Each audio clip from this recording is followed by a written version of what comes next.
Hey guys, this is Manish and you are watching my channel pharma bullet. तो दोस्तों, आज के इस वीडियो में हम फार्मास्यूटिकल जूरिस्प्रूडेंस के कुछ एग्जाम स्पेसिफिक क्वेश्चंस देखने वाले हैं। मोस्ट इंपॉर्टेंट क्वेश्चंस होने वाले हैं आपकी सभी अपकमिंग एग्जाम्स के लिए। तो स्टार्ट करते हैं। Who is the current president of pharmacy council of India? इनमें से कौन है current president of pharmacy council of India, PCI? तो PCI के करंट प्रेसिडेंट है doctor Montu M Patel. Option A will be your correct answer, doctor Montu Kumar Patel. Vice president कौन है? तो doctor Pramod Yevle. Then first PCI was constituted in the year, तो ये बना था 1949 में। 9th ऑफ अगस्त 1949 में बना था first PCI and PCI is also known as central council of India. Then PCI is reconstituted every 5 years. Then कितने मेंबर्स प्रेजेंट होते हैं PCI में? तो इलेक्टेड मेंबर्स 8 होते हैं, नॉमिनेटेड मेंबर्स होते हैं 9 एंड एक्स ऑफिशियो मेंबर्स होते हैं 3। ठीक है। Then which chapter of pharmacy act 1948 deals with PCI? कौन सा चैप्टर होता है PCI के लिए? तो ये है चैप्टर 2। ठीक है, ये भी प्रीवियस ईयर पूछा हुआ क्वेश्चन है, ये सभी प्रीवियस ईयर क्वेश्चन है। ठीक है, नेक्स्ट क्वेश्चन देखेंगे। How many copies of State Register of Pharmacies should supply to the Central Pharmacy Council every year? 5 copies, 2 copies, 3 copies, none of these. Last year Maharashtra में जो pharmacy officer का exam हुआ था उसका क्वेश्चन है ये। State register of pharmacist के कितने कॉपीज सप्लाई होने चाहिए to the central pharmacy council every year? तो ये होने चाहिए 5 copies. Option A will be your correct answer. Then कौन सा सेक्शन होता है सेंट्रल रजिस्टर ऑफ फार्मासिस्ट के लिए? The central register of pharmacist is given under section, तो ये होता है 15A। ये भी पूछा हुआ क्वेश्चन है। Then to maintain central register of pharmacist is the function of pharmacy council of India, PCI। ठीक है, next question. Which schedule gives information about fees for test और analysis by the central drugs laboratories और state drugs laboratories? Schedule F, schedule Y, schedule K और schedule B। Information about fees for test or analysis by the central drugs laboratories और state drugs laboratories। तो fees के लिए होता है schedule B, option D। Schedule F में क्या आता है? तो blood banks, plasma comes under schedule F। ये होता है requirement for the functioning and operation of blood banks. ठीक है। शेड्यूल Y क्लिनिकल ट्रायल्स के लिए होता है। शेड्यूल K तो इसमें आते हैं list of drugs exempted from provision of chapter 4 of D&C act 1940। Exempted drugs के लिए होता है schedule K। Then schedule F1 में क्या आता है? F1 किसके लिए होता है? तो ये होता है production of bacterial and viral vaccines, then sera and diagnostic agents के लिए। देन F2 किसके लिए होता है? तो स्टैंडर्ड्स फॉर सर्जिकल ड्रेसिंग्स के लिए F2। F3 क्या है? तो अम्बिलिकल टेप्स के लिए होता है F3। देन और एक आता है FF, ये होता है ऑप्थेल्मिक प्रिपरेशंस के लिए। ठीक है, नेक्स्ट क्वेश्चन देखेंगे। Licence for wholesale of drugs other than those specified in C, C1 and X is issued in form? कौन से फॉर्म में इशू होता है wholesale of drugs other than those specified in C, C1 and X? तो wholesale के लिए B होता है ना, तो option A and C eliminate हो गए। B is for wholesale and other than C, C1 and X के लिए आता है 20। ये O से आप याद रखिए 0 एंड 20 B हो जाएगा wholesale of drugs other then schedule C, C1 and X। ठीक है, ऑप्शन B हो जाएगा आपका करेक्ट आंसर। ये 20 आता है retail sale of drugs other then schedule C, C1 and X। Retail के लिए होता है 20 एंड होलसेल के लिए होता है 20B। 21 तो ये होता है licence for the retail sale of schedule C and C1 drugs and ये 21B किसके लिए होता है? तो B is for wholesale. Licence for the wholesale of schedule C and C1 drugs is given in form 21B। ठीक है। Then अभी आप मुझे बताएंगे शेड्यूल X के रिटेल के लिए licence is issued in form number? तो शेड्यूल X के रिटेल के लिए होता है 20F एंड इसके होलसेल के लिए होता है 20G। Licence for wholesale of schedule X drugs is issued in form number 20G। Then for manufacturing of cosmetics licence is granted in form number? कौन सा फॉर्म नंबर होता है फॉर मैन्युफैक्चरिंग ऑफ कॉस्मेटिक्स? तो ये होता है 32 and इसके लिए application filled in form number 31। Application करते हैं फॉर्म नंबर 31 में and licence is granted in form number 32। Then 25C किसके लिए होता है? तो licence for manufacturing of homoeopathic medicines 25C। Then 25F तो ये होता है for the manufacturing of narcotic drugs. Then blood banks के लिए कौन सा होता है? तो फॉर्म नंबर 28C होता है ब्लड बैंक्स के लिए।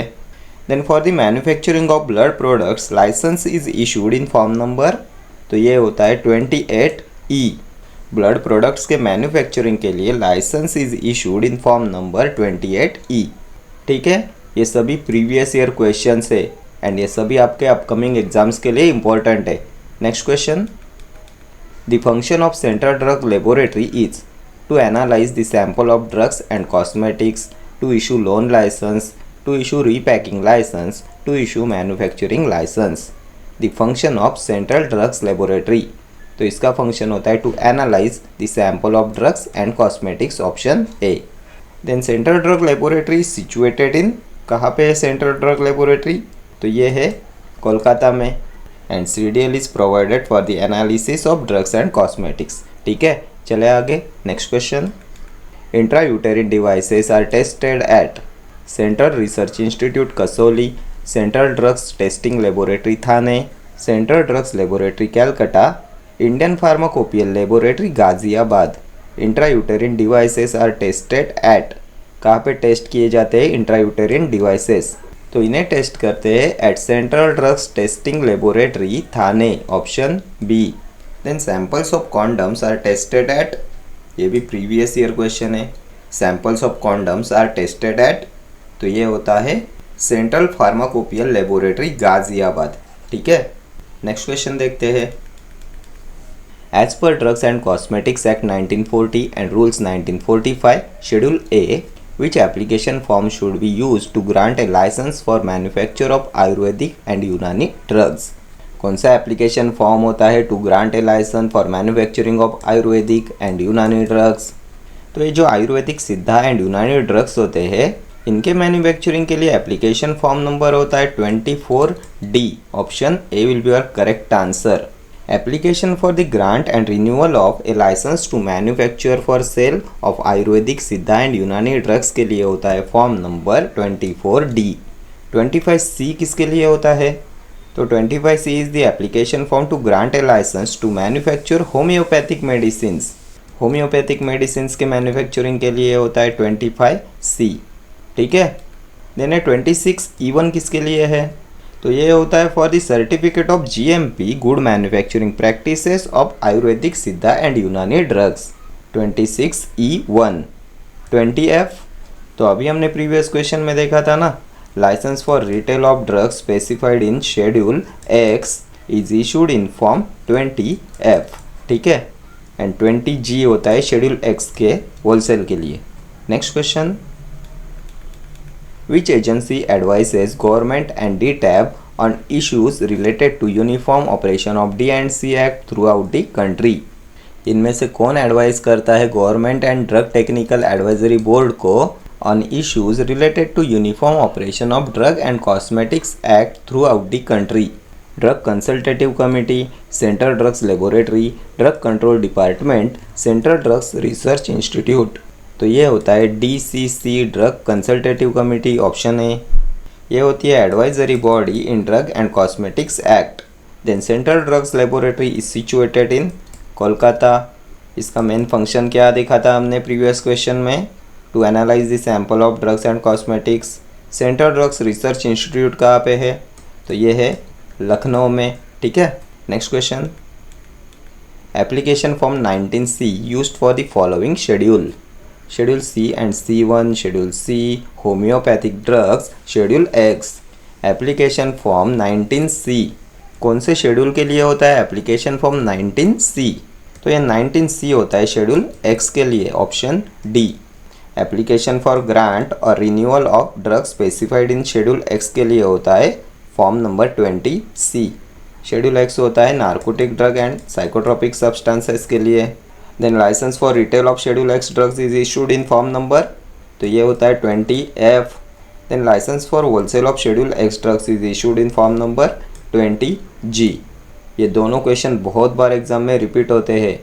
देन होम्योपैथिक ड्रग्स के लिए एप्लीकेशन फॉर्म होता है 20C and 20D। Then schedule C and C1 के रिटेल के लिए, तो इनके रिटेल एंड होलसेल के लिए दोनों के लिए एप्लीकेशन फॉर्म होता है form number 19। And schedule C and C1 के रेस्ट्रिक्टेड लाइसेंस के लिए एप्लीकेशन फॉर्म होता है 19A। ठीक है, A इज़ फॉर रेस्ट्रिक्टेड। चले आगे, next question. What is the first schedule of drugs and cosmetic act 1940? क्या आता है फर्स्ट शेड्यूल में?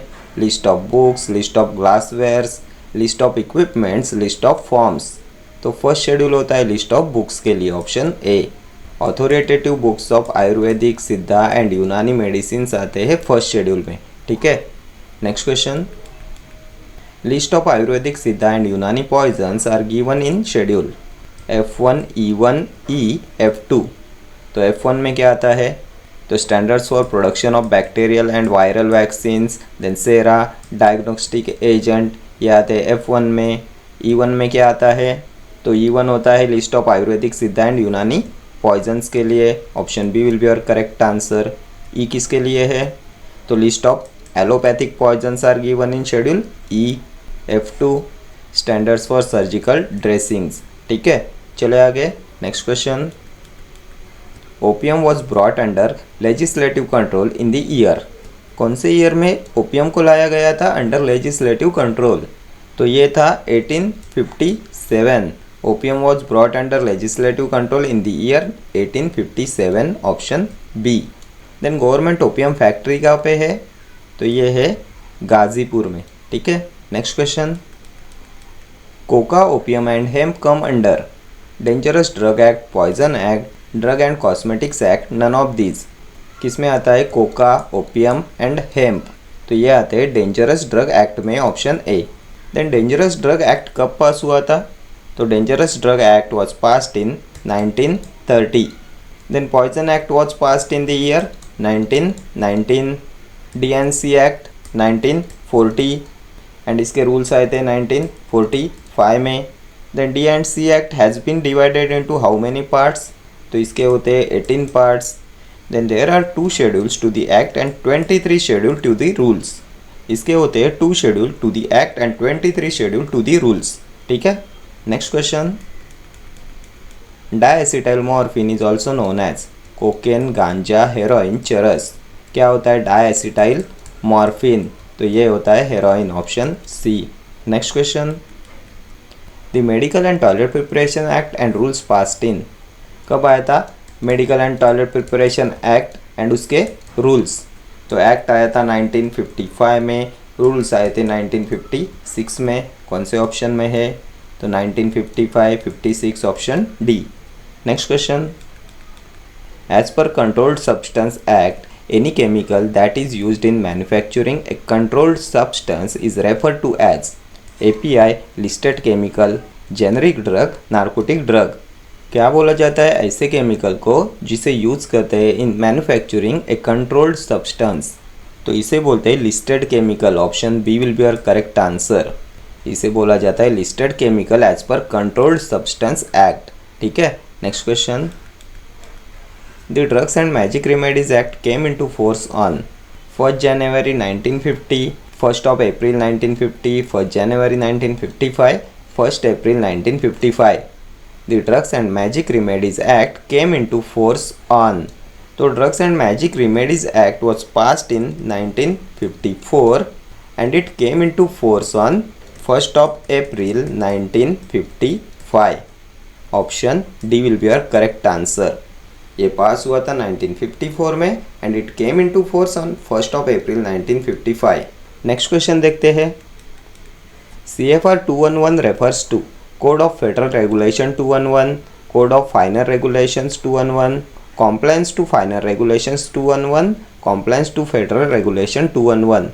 क्या होता है CFR 211? तो ये होता है code of federal regulations 211, option A will be your correct answer. Next question. The act which controls the advertisement of certain drugs, कौन सा एक्ट कंट्रोल कराता है the advertisement of certain drugs? The Drugs and Magic Remedies Act 1955, Insecticides Act 1948, the Pharmacy Act 1948, Poisons Act 1919, the act which controls the advertisement of certain drugs. तो ये होता है drugs and magic remedies act. Option A will be our correct answer.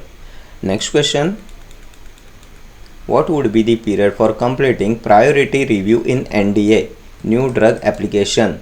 12 months, 3 months, 6 months, 9 months. The period for completing priority review in NDA. तो ये होता है 6 months period. Option C will be your correct answer. Next question. All shops and establishments are required to be registered with central government, state government, commissioner, chief inspector. All shops and establishments are required to be registered with. तो ये हो जाएगा chief inspector. Option D.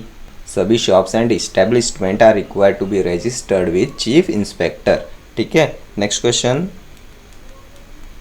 According to drug prices control order DPCO, which form provides information or allows for application of fixation or revision of prices of a scheduled bulk drug? Form 2, Form 4, Form 1, Form 3.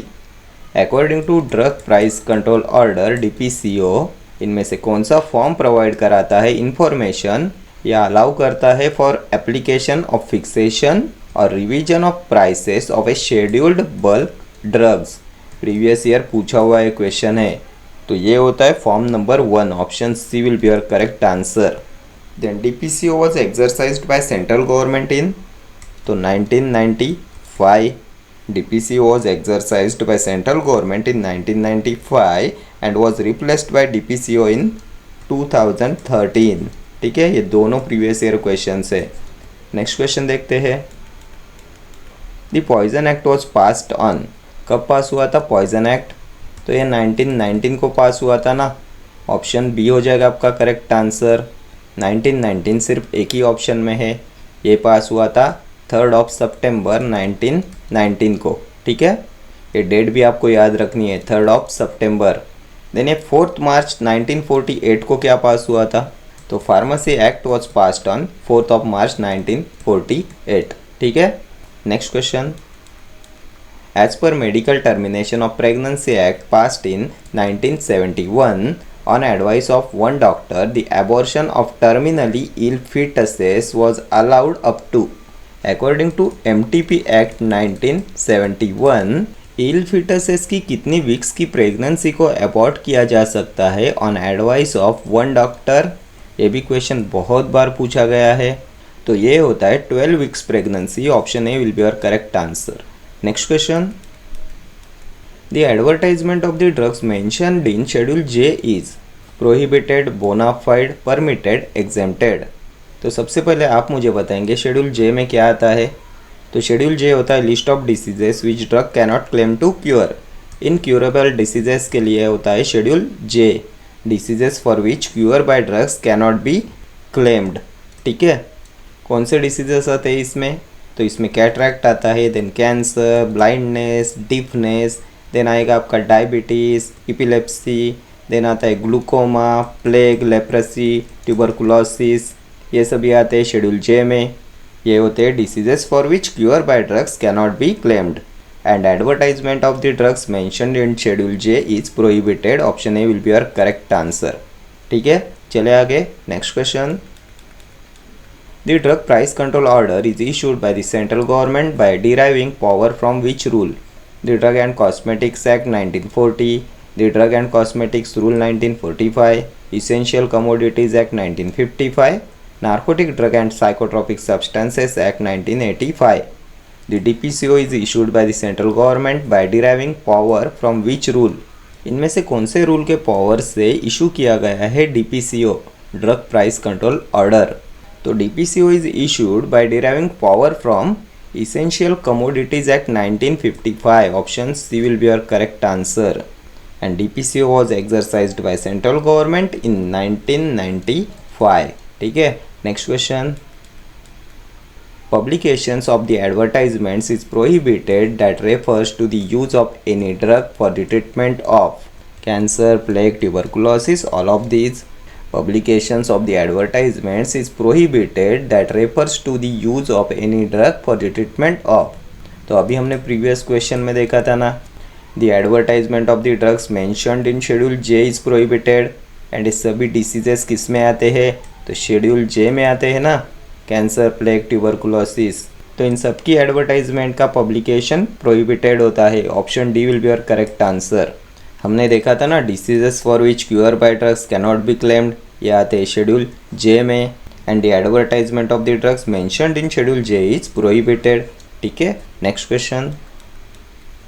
The medicinal and toilet preparation act come into force in. तो medicinal and toilet preparation act was passed in year 1955। इसके rules आए थे 1956 में and it came into force in 1957। ये पास हुआ था 1955 में, rules आए 1956 में and it came into force in 1957। So option A हो जाएगा आपका correct answer. Next question. According to NDPS Act 1985, cultivating coca plant or gathering any portion of coca plant is termed as production, illicit traffic, preparation, manufacture। क्या बोलते हैं cultivating coca plant और gathering any portion of coca plant, तो इसे बोलते हैं illicit traffic. Option B will be your correct answer. And NDPS act was passed in 1985 and it came into force in 1993। Then कितने maximum members present होते हैं NDPS consultative committee में, ये भी पूछा हुआ क्वेश्चन है। Maximum members present in NDPS consultative committee, तो ये होते हैं 20 मेंबर्स। ठीक है, next question. The license to open a retail drug store should be applied in the form. तो हमने देखा था ना, रिटेल ड्रग स्टोर के लिए एप्लीकेशन नंबर होता है 19। ऑप्शन डी हो जाएगा आपका करेक्ट आंसर। नेक्स्ट क्वेश्चन देखेंगे। Spurious drugs are imitations, substitutes, resemble drugs, all of these. क्या होते हैं स्पूरियस ड्रग्स? तो स्पूरियस ड्रग होता है if it is imported under a name which belongs to another drug. देन स्पूरियस ड्रग होता है if it has been substituted wholly और in part by another drug और सब्सटेंस। सो ये imitations होता है, सब्सटीट्यूट्स होता है, रिसेंबल ड्रग्स भी होते हैं। Option D will be your correct answer.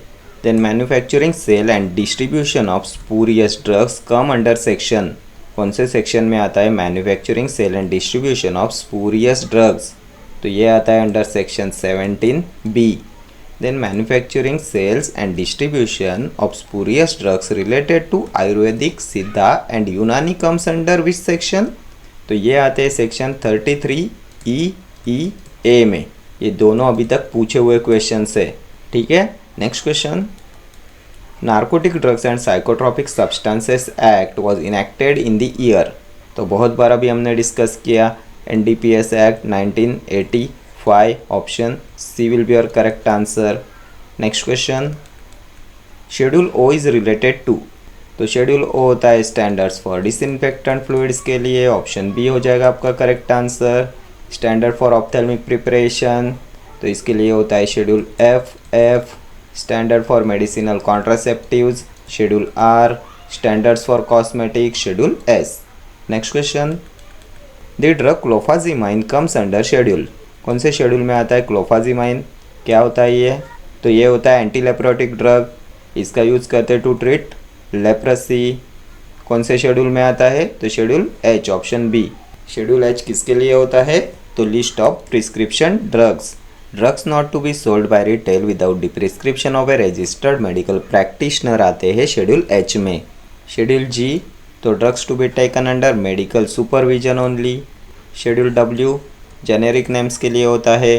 Drugs which shall be marketed under generic names. Schedule X narcotic drug and psychotropic substances. Then licence for retail of schedule X drugs is issued in form number 20F and इनके wholesale के लिए होता है form number 20G। ठीक है, चले आगे। Next question. Under the drugs and cosmetics rule 1945 schedule dash gives standards for umbilical tapes. तो हमने देखा था ना प्रीवियस क्वेश्चन में, स्टैंडर्ड्स फॉर अम्बिलिकल टेप्स किस में आता है? तो ये आता है शेड्यूल F3 में। Option D will be your correct answer. F1 में क्या आता है? Production of bacterial and viral vaccines, sera and diagnostic agents. Schedule F2 standards for surgical dressings. ये M2 किसके लिए होता है? तो standards for manufacturing of cosmetics. Manufacturing of cosmetics आता है शेड्यूल M2 में। M3 तो मैन्युफैक्चरिंग ऑफ मेडिकल डिवाइसेस के मैन्युफैक्चरिंग के स्टैंडर्ड्स आते हैं M3 में। देन M1 में क्या आता है, तो standards for manufacturing of homeopathic drugs. ठीक है, नेक्स्ट क्वेश्चन देखते हैं। For the constitution of state pharmacy council the respective state government have to appoint dash government analyst 2, 1, 5 और 3। स्टेट गवर्नमेंट को कितने गवर्नमेंट एनालिस्ट अपॉइंट करने पड़ते हैं for the constitution of state pharmacy council? तो एक गवर्नमेंट एनालिस्ट अपॉइंट करना पड़ता है। Option B will be your correct answer. Government analyst कौन होता है? तो person in charge of state drugs laboratories होता है government analyst. The drug sample taken by the drug inspector for analysis are sent to the government analyst.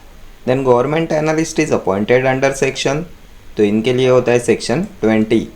Government analyst is appointed under section 20। ये भी बहुत बार exam में पूछा हुआ question है।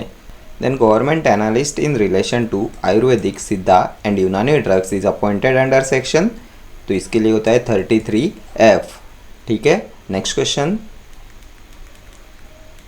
The first central council was constituted by the central government in, तो कब बना था फर्स्ट PCI सेंट्रल काउंसिल? तो ये बना था 1949 में। Option C. Pharmacy council of India PCI is also known as central council and PCI is reconstituted every 5 years। 1949 में डेट कौन सी थी जब PCI वॉज कॉन्स्टिट्यूटेड? तो 9 अगस्त 1949। देन PCI में कितने मेंबर्स होते हैं? तो elected members 8, nominated 9, ex officio 3। Then कौन सा चैप्टर होता है PCI के लिए? Which chapter of pharmacy act deals with PCI? तो ये होता है chapter 2। Then who is the current president of PCI? तो doctor Montu M Patel. Next question.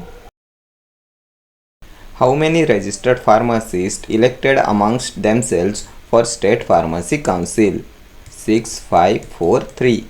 Registered pharmacist elected amongst themselves for state pharmacy council. तो ये जो स्टेट फार्मेसी काउंसिल होता है इसमें इलेक्टेड मेंबर्स होते हैं 7।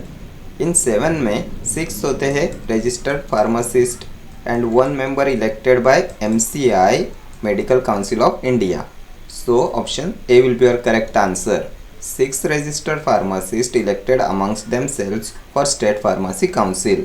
then state pharmacy council में nominated members होते हैं 5 एंड एक्स ऑफिशियो मेंबर्स होते हैं 3। ये टोटल होते हैं 15 मेंबर्स।